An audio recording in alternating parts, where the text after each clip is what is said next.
For 4 years. I supported a poor girl because of the beauty marked by her eye. But one day, I suddenly noticed it was gone, replaced by a 3-inch scar. I panicked.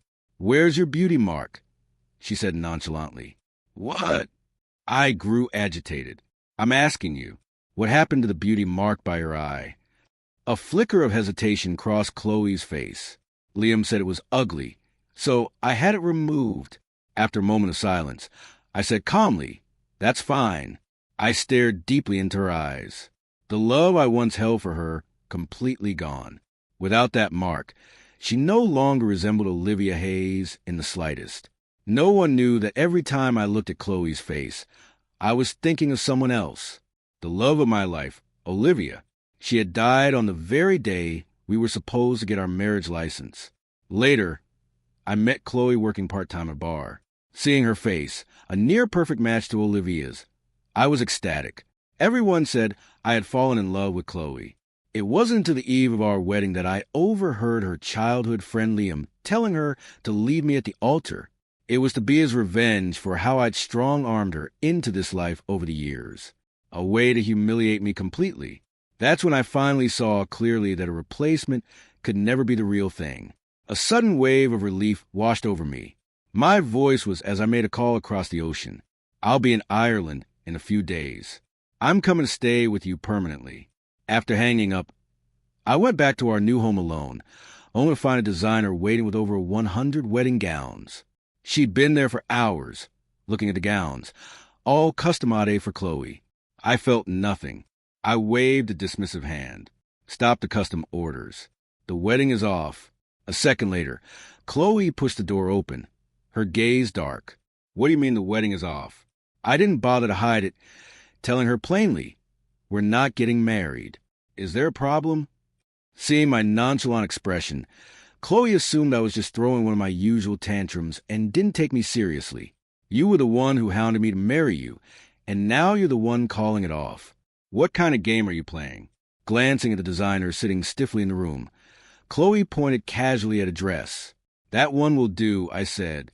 "Nothing. Simply wave for everyone to leave." Then I asked her calmly, "Where were you today?" Chloe lied without batting an eye. "I was busy with work. And don't worry, I haven't forgotten my promise to sleep with you every day." She took my hand and started leading me to the bedroom. But for the first time, I pushed her away. "We won't be doing that for a while. You can sleep in the guest room." Chloe's hand froze, a look of disbelief in her eyes, as if she were seeing me for the first time. "But you're always all over me." I gave a self-mocking laugh. "You always said you can't force love. Have it your way." With that, she went upstairs without a backward glance. I woke early the next day. The housekeeper brought my coffee and gave me a quick update on Chloe's movements. "Ms. Davis went for a run early this morning. Should we wait for her to have breakfast?" I shook my head. "I have to leave soon." "Don't wait." After breakfast, I headed out. Once I finished filing the paperwork for my permanent residency, I found an outdoor cafe with a great view to relax. I glanced down and saw Chloe. Liam was pulling her into a collectible figurine shop on the street below. He picked out 2 figures from the display window, but she made a point of asking the clerk to bring out the most expensive one they had. The moment the clerk saw the black card in Chloe's hand, he rushed to the back and returned with a limited edition piece, completely different from the standard items in the window. Childhood sweethearts indeed. She even remembered his hobbies. So clearly, I watched them, unable to look away. They wandered around like any other young couple on a date, and I felt like I was seeing the real Chloe for the first time. With Liam, she dropped her cold, fabricated exterior and became herself. She was vibrant and genuine in a way I had never witnessed. I finally understood that the chasm between love and its absence is vast, a gap that money can never bridge. The next day, I packed up all my belongings and had them shipped to Ireland. While packing, I came across all the matching couple's items, the countless gifts I bought her, and the photos I had forced her to take with me. I threw it all in the trash. The following day, I met some friends at a bar and had a bit too much to drink. From a nearby private room, I overheard one of her best friends speaking. "Chloe, are you really going to leave him at the altar for Liam?" We've all seen how devoted Ethan has been to you all these years. Are you seriously giving up the whole forest for a single tree? Ethan's not a bad guy, but he has that rich boy temper. If Chloe marries him, he'll walk all over her for the rest of her life. She'll be trapped. I say go through with it. Leave him. It'll give him a reality check. Knock him down a peg. Another friend chimed in. I agree. The guy is head over heels for you. He throws money at you like it's nothing, and even propose against his family's wishes. It's obvious he thinks he can't live without you. Even if you ditch him, he'll come crawling back. Then you can graciously take him back on your own terms, and you won't have to treat him like a king anymore. Through all the chatter, Chloe just sat there silently, clutching her drink. Since she wasn't talking, her friends couldn't read her and started probing. Chloe, what's on your mind? Are you really going to do it? Because if you are, we're bringing cameras to catch all the drama. Just say something. What's the hesitation? Don't tell me you've actually fallen for Ethan. Through the crack in the door, I saw Chloe's face cold as ice. She spoke in a frigid tone. How could you ever love someone who forced you into a relationship from the very beginning?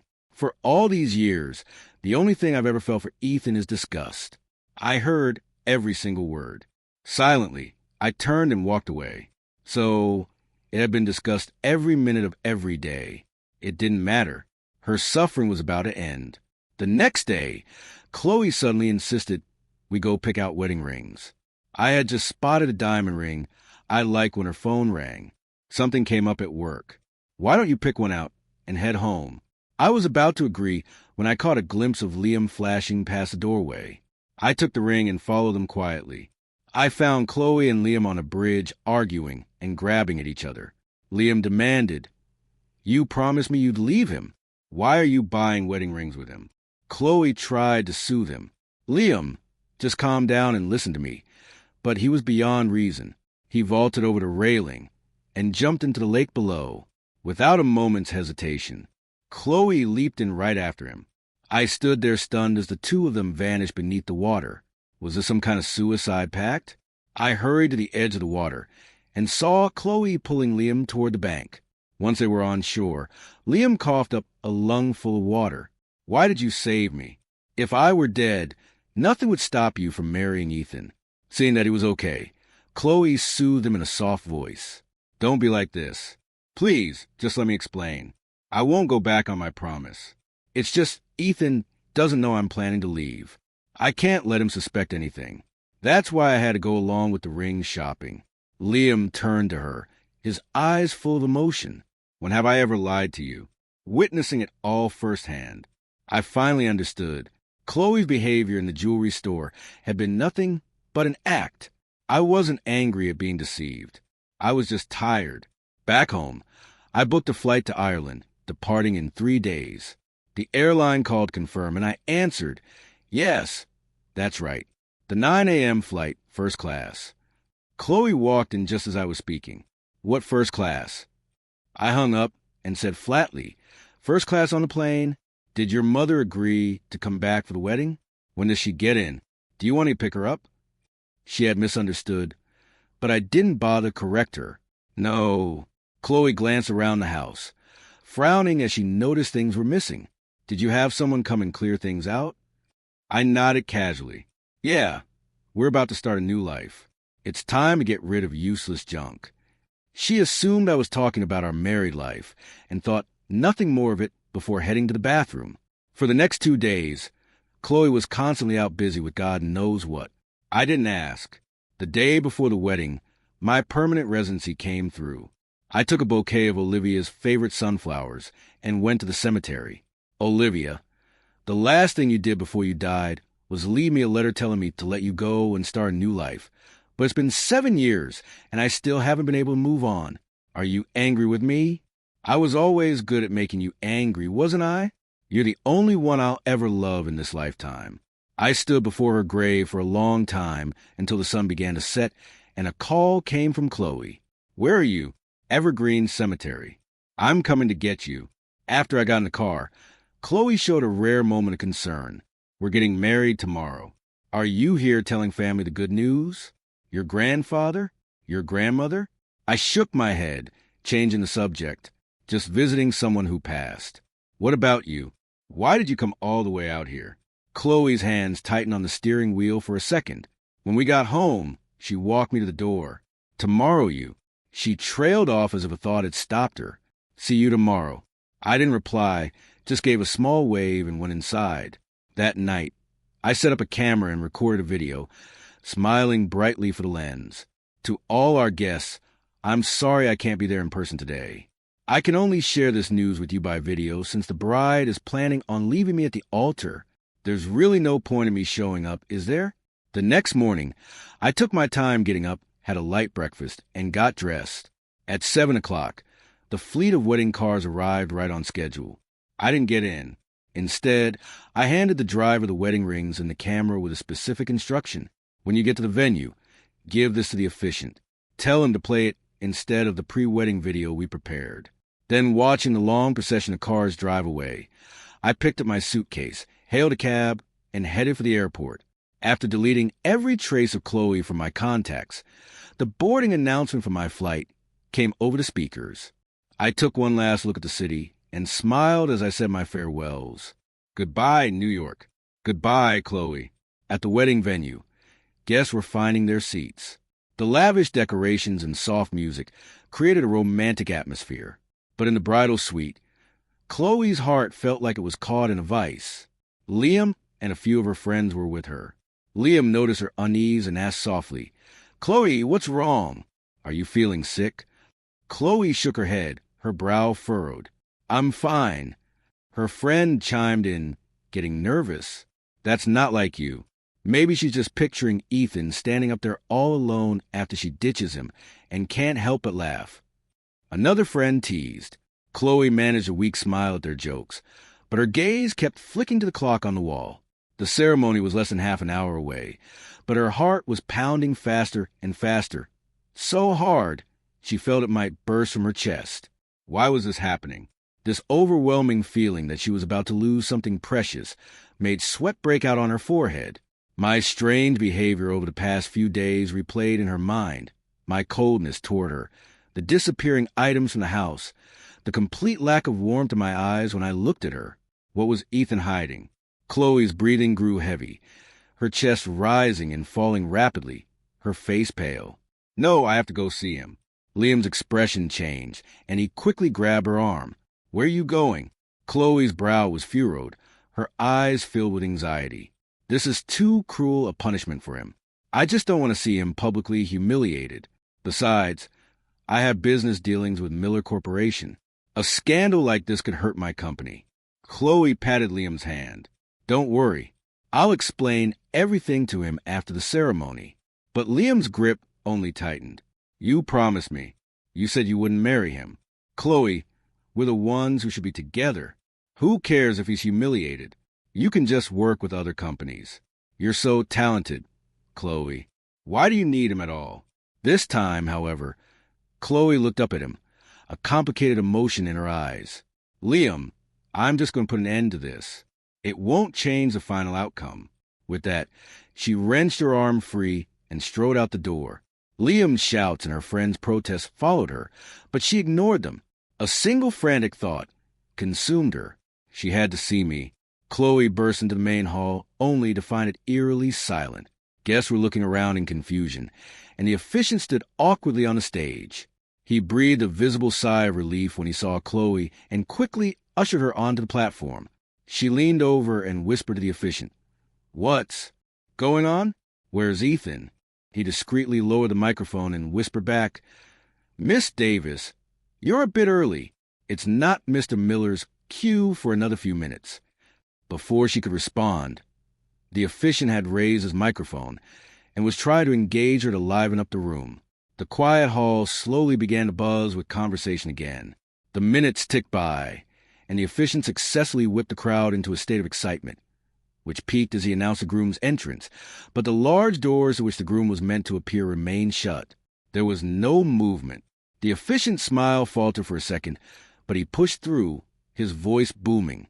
"It seems our welcome wasn't loud enough, and our groom is feeling a little shy. Let's try that one more time. A huge welcome for our groom."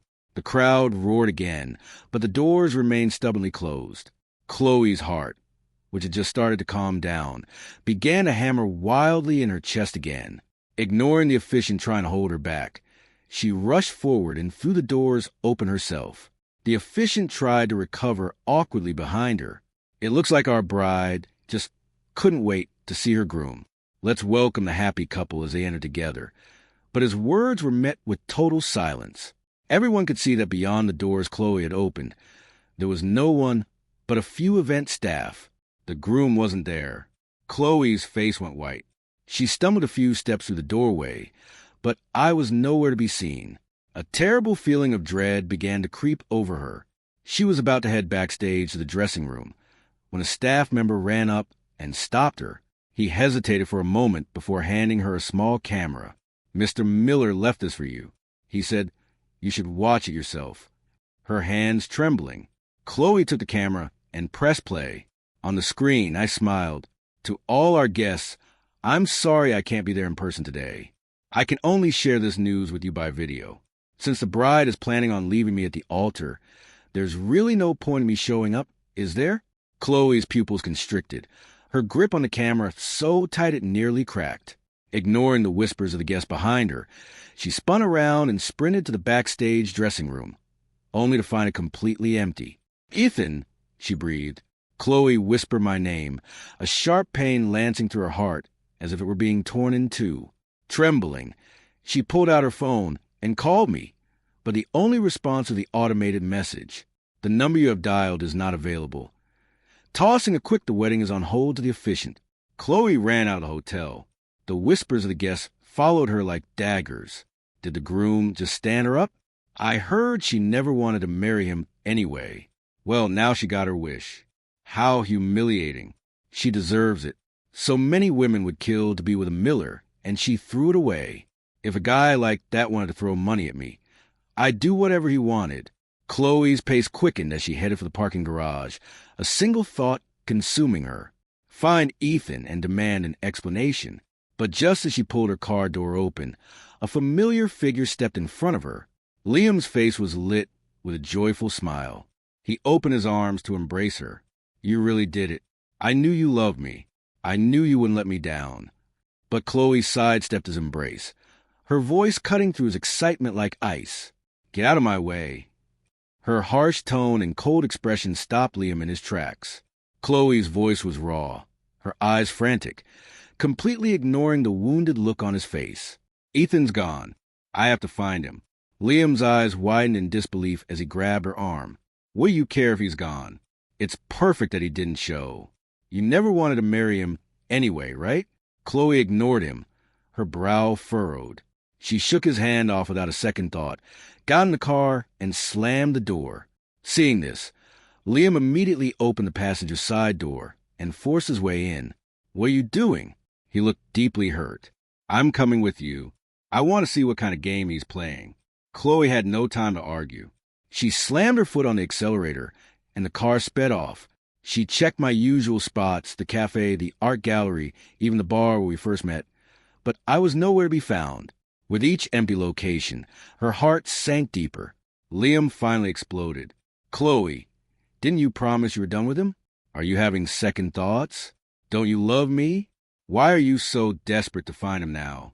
Have you fallen in love with him?" Chloe's hands tightened on the wheel as she let out a long breath. "I just need to know he's okay." Liam sneered. "What could possibly happen to him? He never lets himself lose. He's probably hiding somewhere, laughing at you. I bet he's just playing games. Try and make you panic, so you'll think you can't live without him." "Chloe, don't fall for it." Chloe didn't respond, just kept driving in silence until she finally pulled up to our house. She had imagined many scenarios as she walked to the door, but she never expected this. She couldn't get in. The keypad beeped access denied over and over, and her hand began to shake.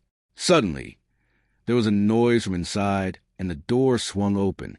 A few movers were sitting around the living room, where several cardboard boxes were piled high with her belongings. My best friend, Kevin Johnson, stood there with his arms crossed, his expression blank. "You're here. Your stuff is packed. Take it and get out."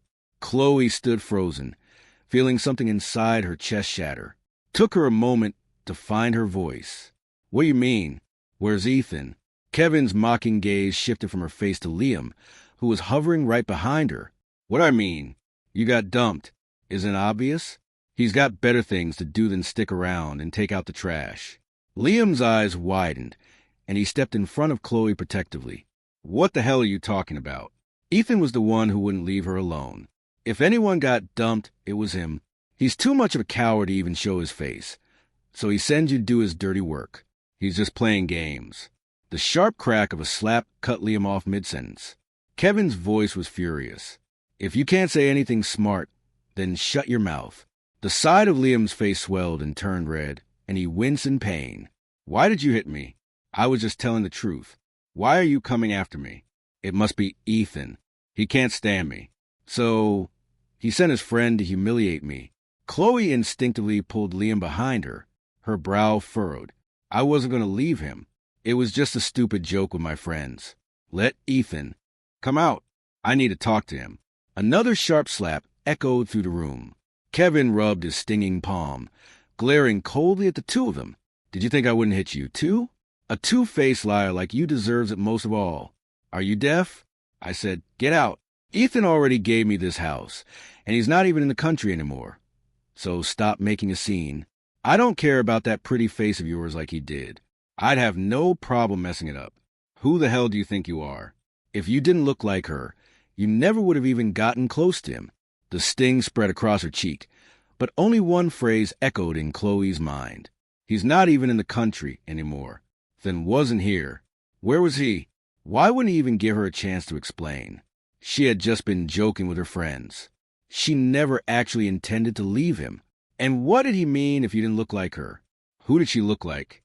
All those times Ethan had stared at her, lost in thought. Was he looking at her, or was he seeing someone else? Once the thought took root, she couldn't shake it. Liam's voice pulled her from her chaotic thoughts. Let's just go. They're just trying to humiliate you. You don't even like Ethan anyway, so this is your chance to leave. Liam's voice droned on, but Chloe's eyes were fixed on Kevin's mocking expression, her chest heaving. Who do I look like? What did you mean by that? Kevin scoffed, clicking his tongue in annoyance. Did you two really go to the same college? How can you be so dense? Ethan left the country, and you, the substitute who got too greedy, got thrown away without a second thought. Do you get it now? Kevin's voice was steady, but each word was a knife twisting in Chloe's heart. A substitute thrown away, her eyes bloodshot. She shoved Liam aside and stormed into the house. The house was spotless with no trace that they had ever lived there. Ethan, come out. Stop playing games. The guests are still waiting for us at the wedding. She called my name again and again, her voice growing more shaky until it was choked with a sob. She had always felt that I didn't truly love her. That's why she always sided with Liam. Try and make me jealous. Trying to force me to prove she was the one I loved. And yet, all those years ago when I proposed, she could barely contain her happiness. She never admitted she loved me because she was terrified that the moment she did, I would leave. Her plan had always been to wait until we were legally married, until I could never leave her. Only then would she give me all her love, all her devotion. A couple of movers came in, grabbed the stunned, motionless Chloe, and dragged her out of the house. Everything she had ever bought was thrown out onto the lawn after her. Kevin continued, I've made myself clear. Ethan is gone. By now. His plane has probably already left U.S. airspace. There's no one here to see your little performance. So stop being an eyesore and leave. Liam was shoved out the door right after her, and it slammed shut in their faces. Chloe, how could he do this to you? Isn't this house marital property? How can he just give it to some random guy? I don't care. You have to make him give it back. It's yours. He's my husband. Show him some respect. Liam's voice cracked, his pale face turning ashen. What did you just say? His eyes were fixed on the blood beating on Chloe's clenched fists. You've fallen in love with him, haven't you? Chloe was silent for a moment, a storm of emotions in her eyes before she gave a quiet, affirmative sound. Liam stumbled back a step. Then what about me? What was I to you? You said you loved me. We exchanged rings. You promised you would leave him. Chloe's voice was cold, the pain from her clenched fist bringing a sharp clarity. That was just to calm you down. You kept threatening to kill yourself, and I couldn't just stand by and watch you die. You forced that ring on me. I was never going to leave him. The person I've always loved is Ethan. Liam let out a hysterical scream, cutting her off. He was almost raving. You told me you hated him. You said he forced you, that you didn't love him. Stop messing with me. Chloe. Chloe closed her eyes, her voice firm and clear. I was wrong. I love him. The word stabbed into Liam's heart like a knife. He suddenly spun around and ran to the window of the apartment hallway, throwing it open as if to jump. Fine, if you don't want me, I'll just die. There's no point in living anymore. Chloe, I can't stand you loving someone else. How could you marry another man? Chloe's eyes widened, and she took a step forward instinctively. Liam, don't do anything stupid. He stood on the ledge, looking back at her. Could you really watch me die, Chloe? If you say one more time that you love Ethan, that you want to marry him, I'll jump right now. Chloe clenched her fists. She knew he was bluffing, that this was just another threat, but she couldn't take the risk. Finally, she took a deep breath and gave in. Get down from there. We'll go home and talk. A flicker of triumph flashed in Liam's eyes, the corner of his mouth twitching into a smile. So you'll marry me? Chloe didn't answer, simply pulling him back inside. Her voice was flat. I'm taking you home. Liam thought he had won and obediently got in the car. As the scenery flew by, he stared at her, pouring out his heart, professing his love, even as Chloe drove with a stony expression, not saying a single word. But when the car stopped in front of his parents' house, he realized something was wrong. Chloe, this isn't your place. With a blank expression, Chloe unbuckled her seatbelt, got out, and opened his door. Get out. Liam panicked, grabbing onto the seat for dear life. What are you doing? Ignoring his struggles, Chloe dragged him out of the car and rang the Carter's doorbell. Mr. and Mrs. Carter opened the door and froze, seeing their reed-eyed son and a stone-faced Chloe. Chloe, what's happened?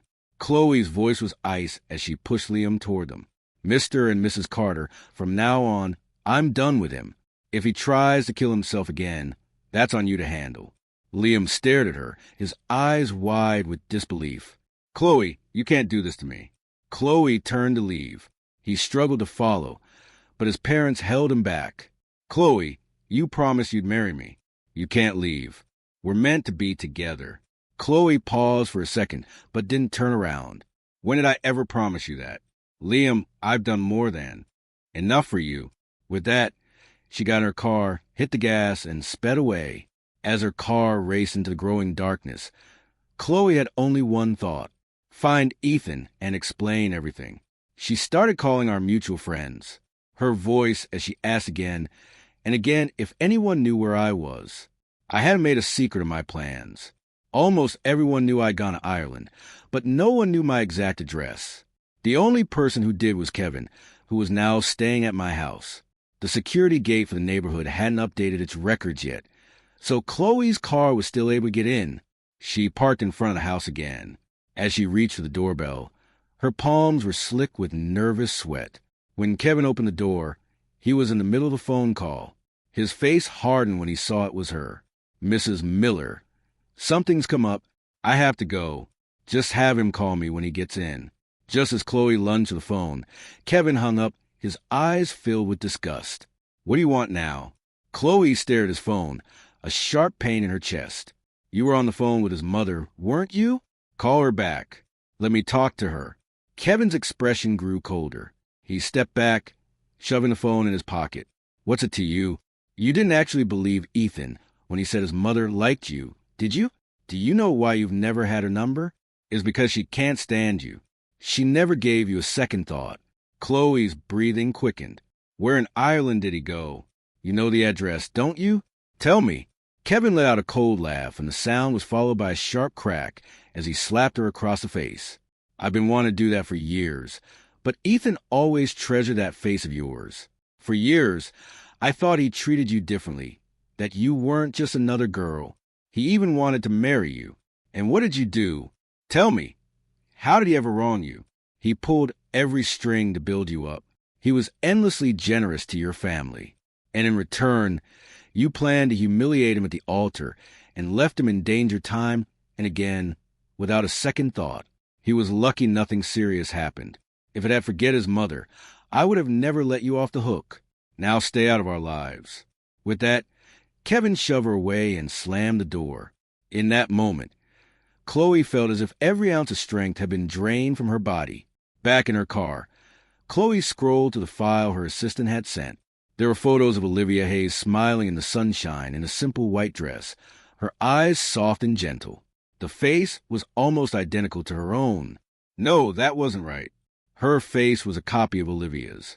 Her finger trembled as she scrolled down, revealing more photos of me and Olivia together. The two of us laughing at an amusement park, holding hands. Her asleep on my shoulder as I looked down at her with a tenderness that was almost tangible. Her looking back at me with a playful smile, her eyes filled with love. The very last photo was from Olivia's funeral. 22 years old, forever frozen in her prime, and I had spent the last 7 years desperately searching the world for her ghost. Chloe stared at the photo and let out a low, hollow laugh. So, she really was just a replacement. No, not even that. She was just a tool he used to numb his own pain. When he looked at her, the only person he ever saw was Olivia. The phone slipped from her hand. Chloe leaned her head back against the seat and closed her eyes, 1,000 memories flashing through her mind. Her eyes snapped open. She slammed her fist on the steering wheel, and the horn blared. "Ethan, how dare you? How could you do this to me?" But a moment later, her hand fell away limp. What right did she have to be angry? Their entire relationship had been a transaction from start. Slowly, Chloe picked up her phone and called her assistant again. "Book me a flight to Ireland." Her assistant was taken aback. "Ireland? But we don't know Mr. Miller's exact location. And what about the company?" Chloe's voice was terrifyingly calm. "The VP can handle everything. I'm going to Ireland, and I'll search every inch of that country until I find him." She hung up, started the car, and headed for the airport. Chloe had just cleared airport security when her phone lit up. The caller was her brother Chris. She frowned but answered. His voice was frantic. "Mom collapsed. She's in the hospital, and the doctors say it's serious. You have to come now." Her fingers clenched around the phone. "Which hospital?" "Downtown General. 3rd floor emergency." Chloe hung up, turned, and ran back out of the airport. Her footsteps echoed in the quiet hospital corridor. She frowned. The smell of antiseptic filled the air, sparking a sense of dread. She hurried toward the emergency room, but was blocked by someone as she rounded a corner. A sharp slap struck her across the face. Liam's mother stood before her, eyes red, her finger trembling as she pointed at Chloe. "Chloe Davis, if anything happens to my son, I will never forgive you." Chloe's cheek stung, but she ignored it, taking a deep breath to push down her anger. "Where is my mother?" Mrs. Carter's voice was shrill. "You have the nerve to ask about your mother?" "She's in there, in the same room as Liam." Chloe's eyes widened. She shoved past a woman and burst into the room. Her mother was sitting by the bed, and lying in the bed, pale as a ghost, was Liam. His wrist was wrapped in thick bandages, and his eyes were closed. Chloe's voice was, her frantic rush coming to a halt. "Mom, are you okay?" Her mother stood up, her expression cold. "I'm fine, but Liam is not." She walked over to Chloe and slapped her again. "You ungrateful child. Liam has loved you his whole life. He's been completely devoted to you, and you drove him to suicide over Ethan Miller." The pain left her stunned for a moment, her expression turning to ice. "Did you have Chris lie to me to get me here?" Her mother grabbed her arm, her voice low and menacing. "What if I did? Would you have come back otherwise? Liam is still in critical condition. The doctor said he lost so much blood, he almost died. What if he wakes up, doesn't see you, and tries again? We had an agreement. What did you do to him yesterday to make him do this?" Chloe took 2 steps back, her gaze hollow as she looked at her mother. "So what? What do you want me to do?" Her mother twisted her arm viciously. "Marry him? I have always seen Liam as my son-in-law. You will marry him?" But Chloe stared right back at her, enunciating every word. I love Ethan Miller. Another slap. Her mother was shaking with rage. All Ethan knows how to do is humiliate us with his money, always looking down on us. Who knows what he'll do to you after you're married? Chloe tried to explain. I was wrong before. He's a good man, and he's the one I've always loved. I've only ever seen Liam as a little brother. Her mother's voice rose to a shriek. You're insane. Defy me again and again for a man like that. She snatched a fruit knife from the bedside table and held it to her own wrist, her voice trembling. Chloe, if you don't agree to marry Liam today, I'll die right here with him. Chloe froze. The room was utterly silent. After a long moment, she slowly closed her eyes. Her voice was a raw whisper. Fine. Her mother finally lowered the knife, sighing in relief. She turned to Mrs. Carter with a reassuring smile. Don't you worry. We'll start planning the wedding as soon as Liam wakes up. Mrs. Carter wiped her tears and nodded eagerly. Chloe just stood there, an empty shell, her soul gone. When Liam woke up, the harsh fluorescent lights made him squint. Through his blurry vision, he saw Chloe standing by his bed, her expression frigid. His voice was weak, on the verge of tears. Chloe, am I dreaming? Are you really here? Chloe's mother rushed to his side and took his hand. Liam, you're finally awake. You gave us such a scare. Please don't ever do something so foolish again. You'll always be the son-in-law I wanted. And Chloe has agreed to marry you. But Liam's eyes were fixed on Chloe. He reached out a trembling hand. Chloe, will you really marry me? Expressionless, Chloe simply nodded. That simple gesture made Liam's tears turn to a smile of relief. He shot up in bed, ignoring the pain in his wrist, and grabbed her hand. I knew you wouldn't abandon me. His voice was thick with a sick obsession. You're mine forever. You can only ever be with me. Chloe's body tensed, her brow furrowing almost imperceptibly. When Liam was finally discharged, Chloe took him to a psychiatric clinic, telling him it was for a friend. Liam, a friend of mine, just opened this wellness center. Let's get a quick checkup to support his new business, she said calmly, carefully watching his reaction. He just nodded earnestly, holding her hand tightly as he followed her. 2 hours later, Chloe stared at the diagnostic report, her brow furrowed. Severe paranoid personality disorder with accompanying symptoms of depression and anxiety. The patient exhibits extreme possessiveness and a need for control, developing a pathological fixation on a specific individual.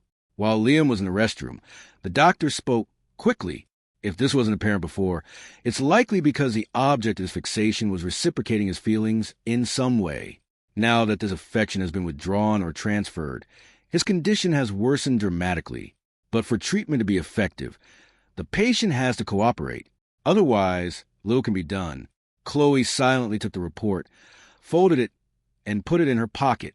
But when she opened the door, she was met by Liam's red, tear-filled eyes. His voice shook. Chloe, did you bring me here because you think I'm crazy? Before Chloe could answer, Liam lunged at her, grabbing her arms. I'm not crazy. I just love you too much. Did Ethan put you up to this? Is he still contacting you? You're still not over him, are you? Chloe tried to pry his fingers off her. Liam, calm down. Her struggle only made him more hysterical. I won't let you leave me. If you try to walk away, I'll kill myself right in front of you. The commotion brought doctors and nurses running. It took several of them to pull Liam off her. They held him down and gave him a sedative. Even as his consciousness faded, his eyes remained locked on Chloe, and he mumbled, You're mine, Chloe. You can't leave me. The Irish night air was cool and damp. I walked out of the airport, rubbing my tired temples. Before my eyes could adjust to the dim lighting, I heard a familiar voice call out, Ethan, over here. My mother was standing by a black sedan, waving. Next to her stood a slender young woman who stood out in the darkness. I walked over her, and my mother touched my cheek, her expression full of concern. You've gotten thinner. She then gestured to the woman beside her. This is Bianca Reed, my assistant. She's been with me ever since I moved to Ireland. Bianca gave a slight nod, stepping forward to take my suitcase. A polite, perfect smile touched her lips. Mr. Miller, it's a pleasure. I found myself looking at her a second time. She had beautiful eyes, calm and gentle, as if they could hold the world. My mother pulled me into the car, glancing at Bianca as she loaded the bags. She's incredibly capable and very detail-oriented. I couldn't have expanded the business here without her. Now that you're here, I can finally get some rest. I'm planning to hand the Irish division over to you. Don't worry, Bianca will help you with everything. I nodded, out of the corner of my eye. I saw Bianca quietly placing my luggage in the trunk. As the car drove off into the night, I leaned against the window, watching the unfamiliar streets go by. It was nothing like New York. There were no oppressive skyscrapers, no suffocating memories, no ghosts of happier times. My mother gently stroked my hair as I leaned against her. She sighed softly. You must be exhausted. Everything's ready at the house. Just take some time to rest. Don't dwell on the past. A lump formed in my throat. I closed my eyes and just hummed in agreement. The house was in a quiet suburb. As Bianca brought my luggage into the living room, my mother glanced at the clock. It's so late. You shouldn't go home tonight. Just stay here. Bianca paused. That's not necessary.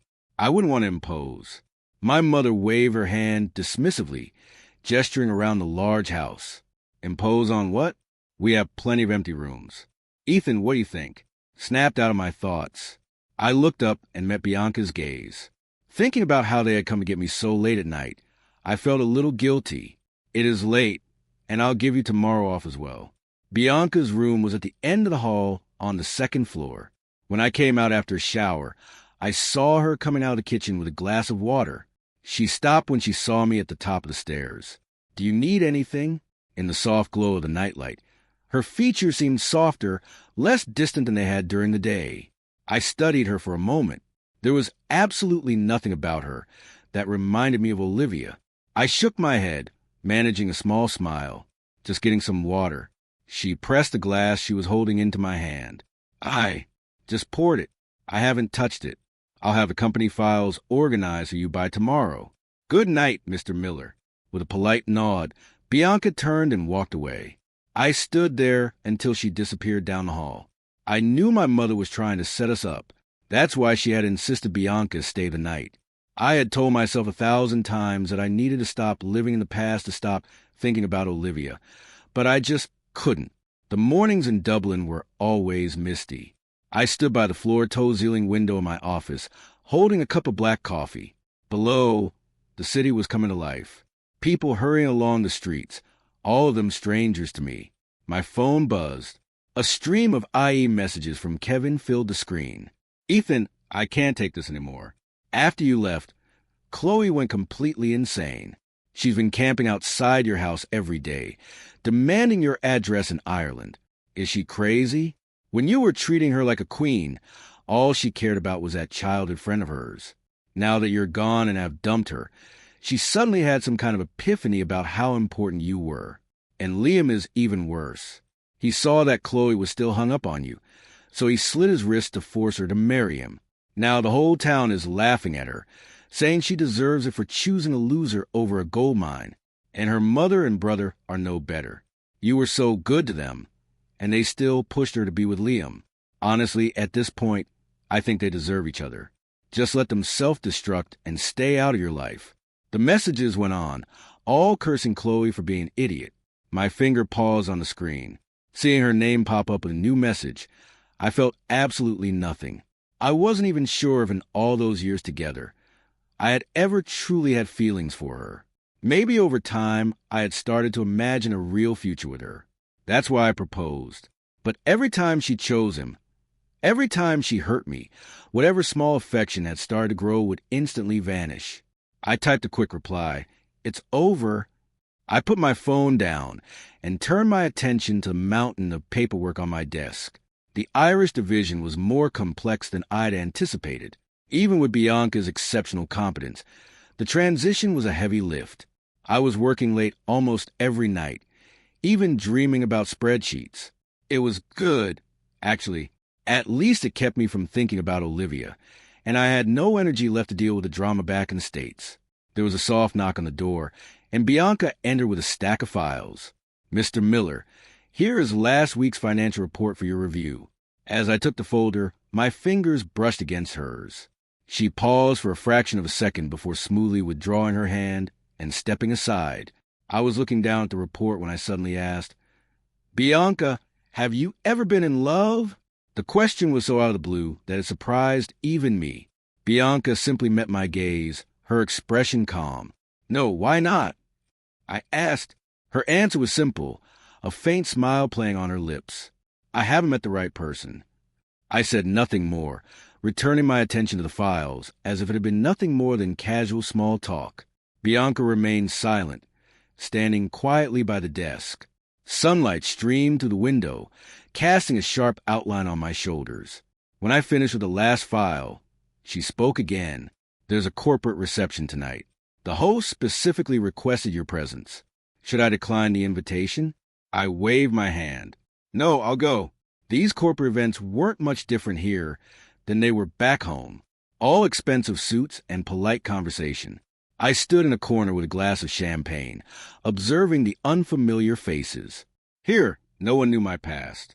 They only knew me as the sole heir to the Miller fortune.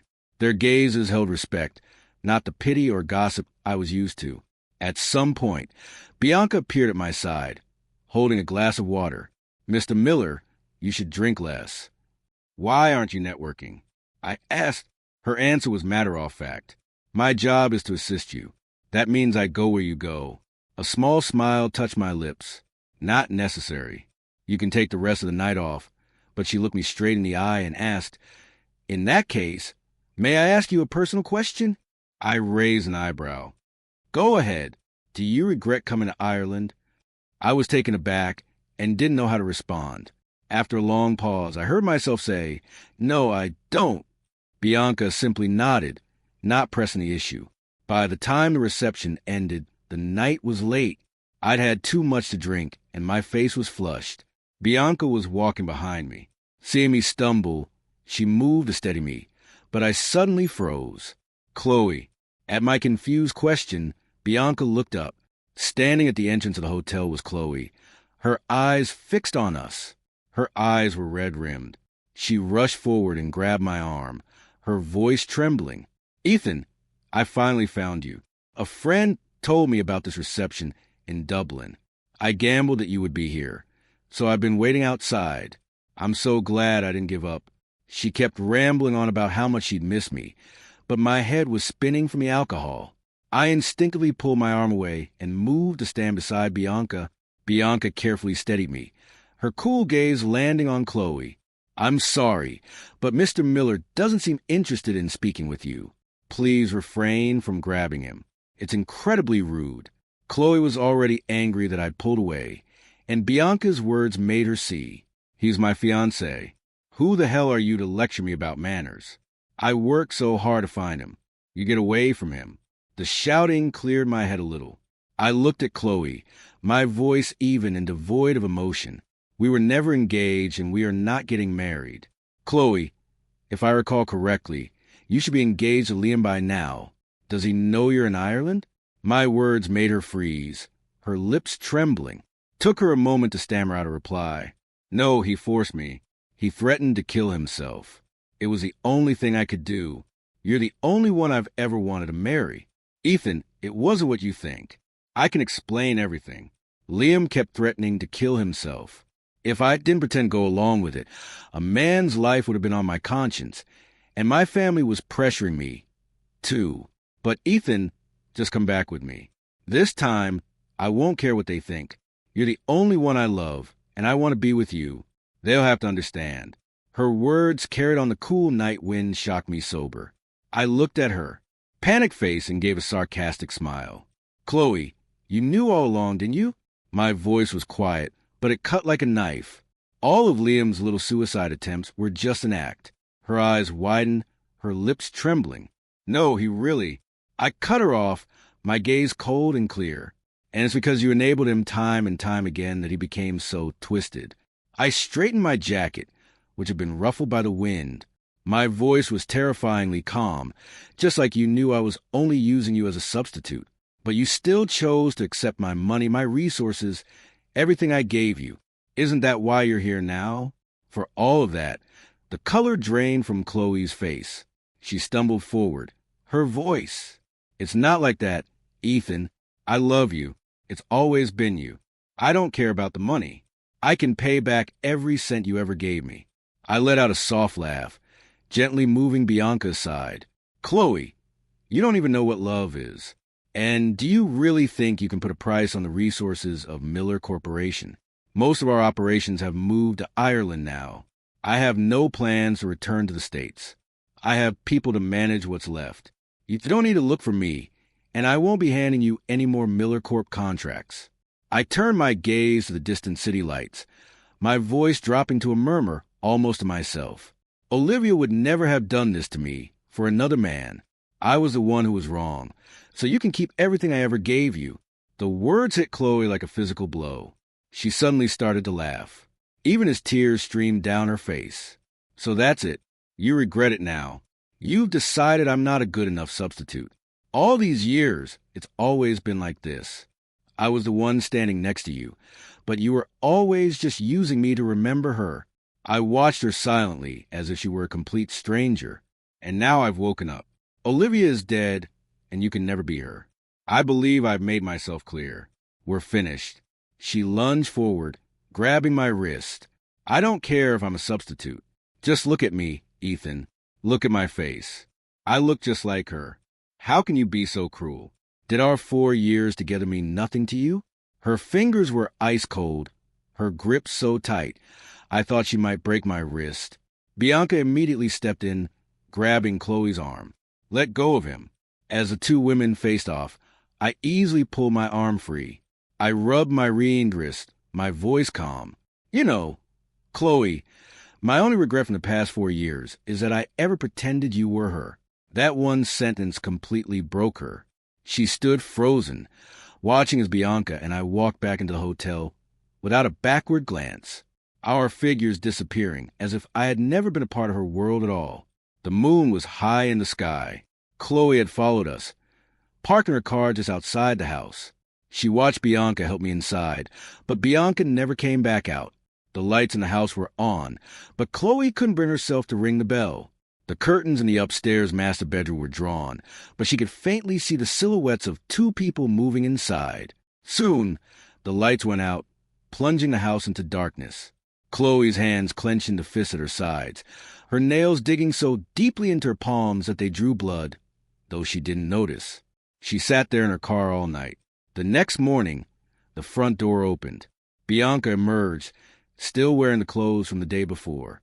At the open collar of her blouse, a pinkish mark was faintly visible, a mark of unmistakable intimacy. She tossed a bag of trash into the bin by the curb before she noticed Chloe's car. A flicker of surprise crossed her face, but her voice was even. Is there something else? Chloe got out her car, her bloodshot eyes fixed on Bianca. Why are you in Ethan's house? What are you to him? Do you have any idea that he's still in love with someone else? He would never fall for someone like you. Rage threatened to consume her. She lunged forward, her hand swinging toward Bianca's face. But after sitting awake all night, she was weak and Bianca caught her wrist easily. Bianca held her fast, leaning in to whisper in her ear. I stayed because Mrs. Miller and Ethan insisted, and of course I know about the woman he loves. But from what I understand, that woman isn't you. Is she Miss Davis? With that, she shoved Chloe away. There was a smile on her lips, but her eyes were ice cold. A replacement like you has no right to ask me anything. Enraged, Chloe lunged at her again, her hand raised to strike. This time, however, Bianca didn't move. She stumbled back, her back hitting the wall with a thud. At that exact moment, the front door flew open. I stood there, my face impassive, looking at the panting Chloe. Then, without hesitation, I raised my hand and slapped her. She stumbled back, her hand trembling at her side, tears welling in her bloodshot eyes. Ethan, I didn't even touch her. You hit me for her, without even listening to me. I replied coolly, and didn't you once condemn me for hurting Liam without a shred of proof? My emotionless words made her freeze. I helped Bianca up, then looked down at the trembling Chloe. I thought I made myself perfectly clear yesterday. Chloe, who is the one who can't let go? Her eyes were red, and she opened her mouth to speak, but I had already turned away, pulling Bianca back inside and shutting the door, closing her off from our view. I pushed Bianca off me, my expression cold. Who gave you permission to do that? My voice was cold like the first frost of winter. Bianca stumbled back a step. She could smell the faint scent of alcohol on her collar from when I had been sick on her the night before. My head had been pounding, and I'd unconsciously scratched at her chest, leaving a long red mark on her skin. But I distinctly remembered telling her to leave, that I'd be fine.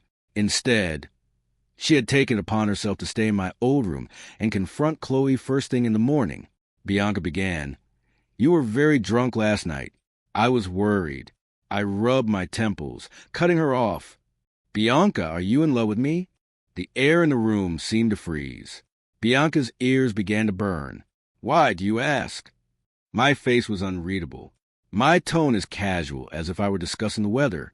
"You're exceptional, even more so than my mother said." I looked her directly in the eye. "I'm not interested in a relationship, Bianca. From now on, do not bring your personal feelings into your work. If you do, I'll have to transfer you." I watched the hope in her eyes die, and having no desire to continue conversation, I turned and went upstairs. The truth was, I didn't know what I felt for Bianca. There was nothing about her that reminded me of Olivia. Yet, having her near brought me a strange sense of peace, but it wasn't love. So, when I sensed her feelings, I cut them off at the root. I couldn't make any promises, and I wouldn't lead her on. The phone on my desk buzzed. It was Kevin again. "Did Chloe find you?" Liam is a complete psycho. He's standing outside the Miller Court building with a sign, calling you a homewrecker and accusing you of stealing his wife.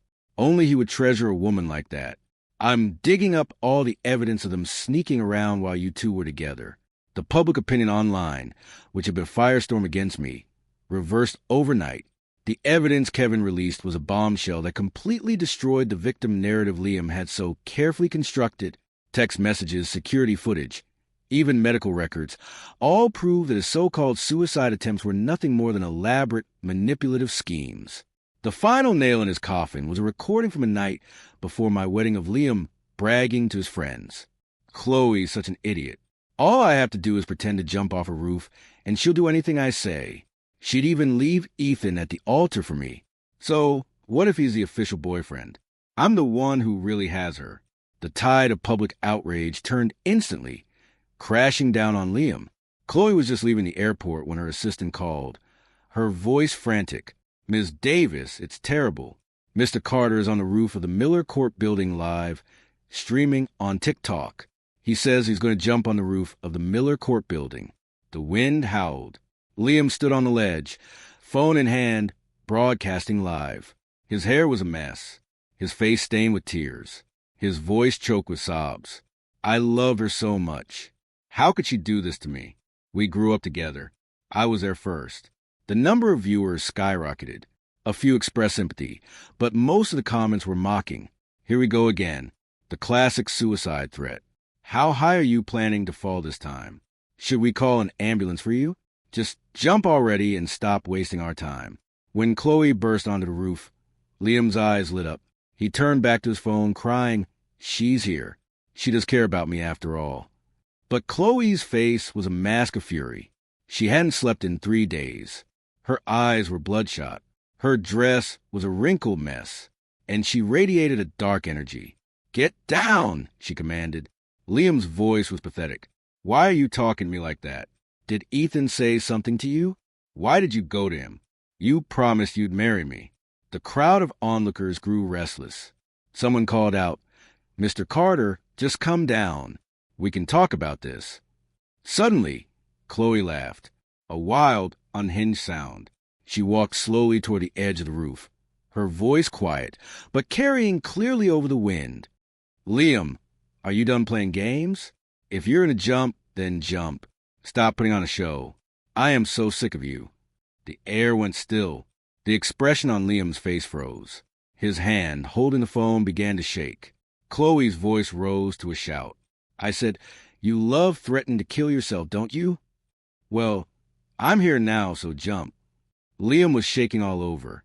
He started to move toward her to argue, but in the next second, his foot slipped on the ledge.